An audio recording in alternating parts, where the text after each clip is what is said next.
प्रार्थना करें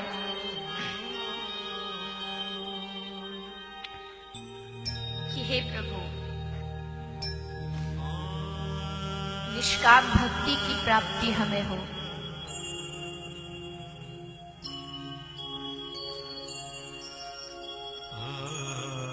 तुम्हें याद रहे ना रहे, मैं तुम्हें याद करता रहूं, रिझाता रहूं। कभी याद मन से छूटे ना,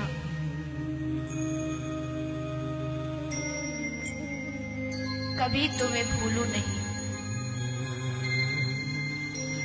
क्योंकि मुझे मालूम है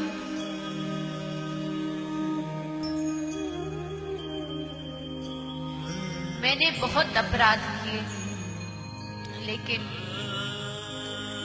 आपका नाम भक्त वत्सल है, पतित पावन है, जो पतितों पर भी कृपा करे।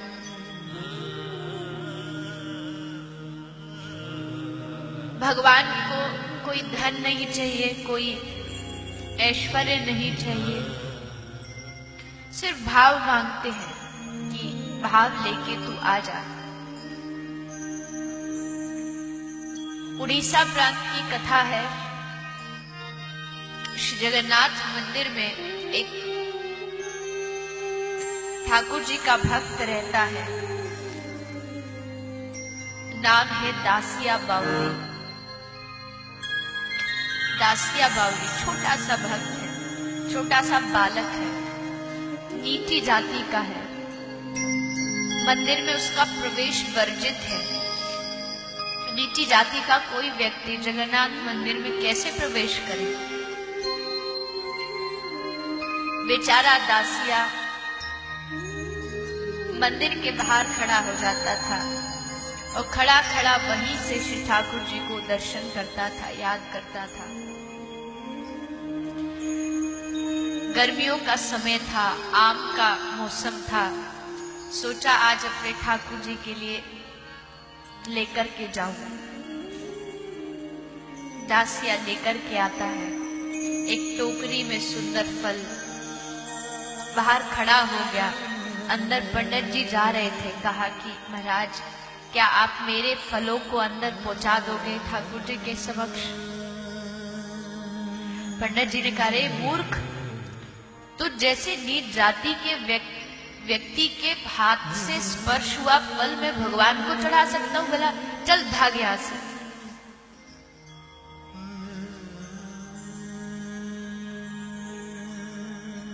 क्या कर सकता है, बाहर खड़ा रहा। कोई बात नहीं, मैं अंदर नहीं जा सकता, अपने ठाकुर को यहीं से खिलाऊंगा। और टोकरी से एक फल लिया, आंख बंद की और उसको भगवान के मंदिर की तरफ करके उसने छोड़ा।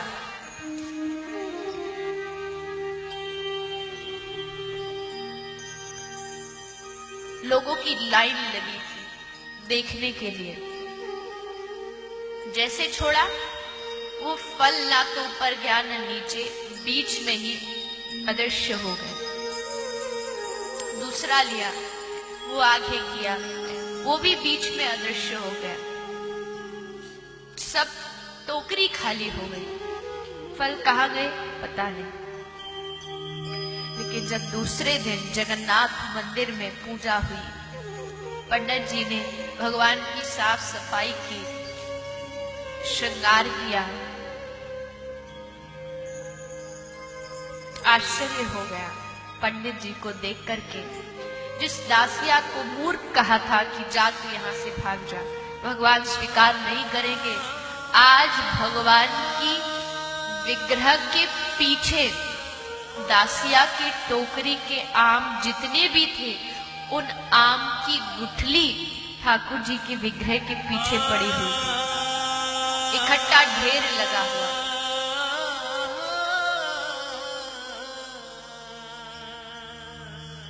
कौन वर्णन कर सकता है उनकी भक्त वत्सलता का? कभी भक्तों के लिए अपना नाम चोर रखा लिया, कभी भक्तों के लिए कुछ भी कर सकते हैं, भक्त की इच्छा पूरी करने के लिए कुछ भी कर सकते हैं। श्री माधवेंद्रपुरी श्री चैतन्य महाप्रभु के गुरु, ईश्वरपुरी के गुरु माधवेंद्रपुरी रेमुना में गए थे। रेमुना में गोपीनाथ जी का मंदिर है। सुना था कि गोपीनाथ जी की खीर बहुत प्रसिद्ध है। खीर का भोग आज भी लगाया जाता है, बहुत प्रसिद्ध है। मन में विचार आया कि काश मुझे भी थोड़ी खीर मिल जाए तो आनंद आ जाए। लेकिन फिर अगले क्षण सोचा, अरे तू कैसा वैरागी है, तेरे मन में खीर की इच्छा आ गई। वैरागियों को भला कभी इच्छा होती है क्या? खीर की इच्छा आ गई, बस इतनी छोटी सी इच्छा के लिए अपने आप को पश्चाताप में जलाने लगे। अन्न जल सब छोड़ दिया।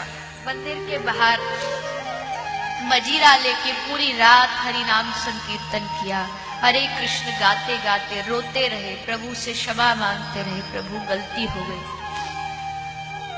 तभी आधी रात को गोपीनाथ जी ने पुजारी को स्वप्न दिया और कहा, बेटा मेरा एक भक्त गली में बैठा बैठा कीर्तन कर रहा है, जा आज जो तूने खीर का मुझे भोग लगाया था ना, मैंने उस भोग को चुपचाप अपने पीछे छुपा लिया।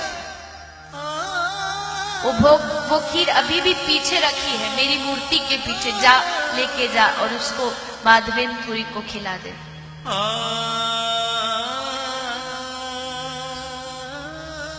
लेके पहुंच गई, माधवेंद्रपुरी को दिया कि आज ठाकुर जी ने सपना दिया, आपके लिए उन्होंने खीर चुराई। खूब धिक्कारा अपने आप को, मैं कितना मूर्ख हूं, भगवान को मेरे लिए चोरी करनी पड़ी। बहुत पश्चाताप किया। नाम पड़ गया। आज तक नाम गोपीनाथ था, लेकिन जब से खीर चुराई नाम पड़ गया खीर चोरा गोपीनाथ।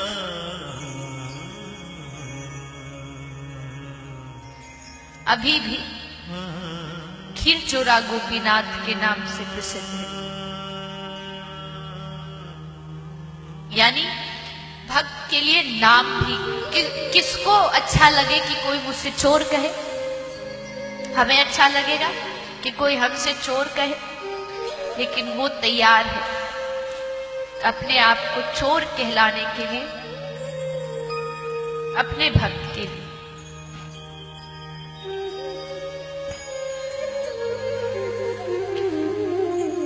तो भाव की प्रधानता है। जैसे भी हो, भगवान को भाव से मनाया जा सकता है। एक नियम अलग बात है। हाँ, गुरुजी ने कहा है इतना माला करना है, ये फलानी चीज जप करनी है, इसका पाठ कर, ये अलग चीज है, ये तो नियम है।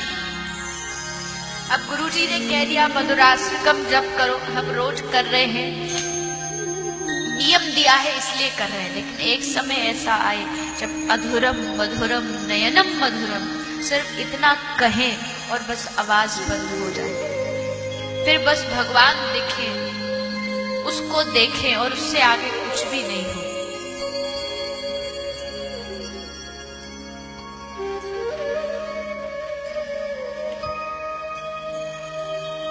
तो इसलिए भाव की प्रधानता है। जहां भाव होगा वहां भगवान होंगे। भाव से प्रभु के मंदिर में जाके उनको निहारो, बातें करो।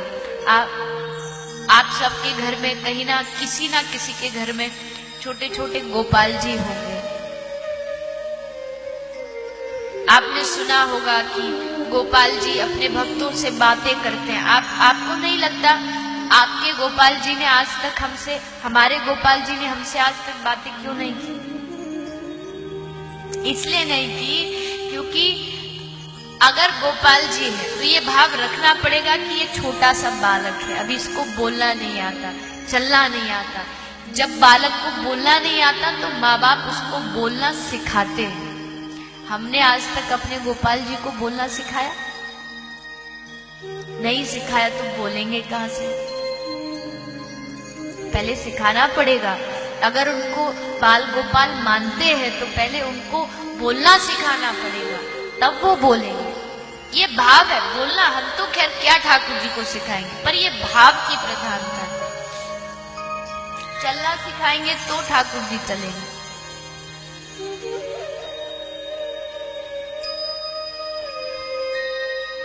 इसलिए भागवत में भी विधि हो ना हो, विश्वास होना चाहिए।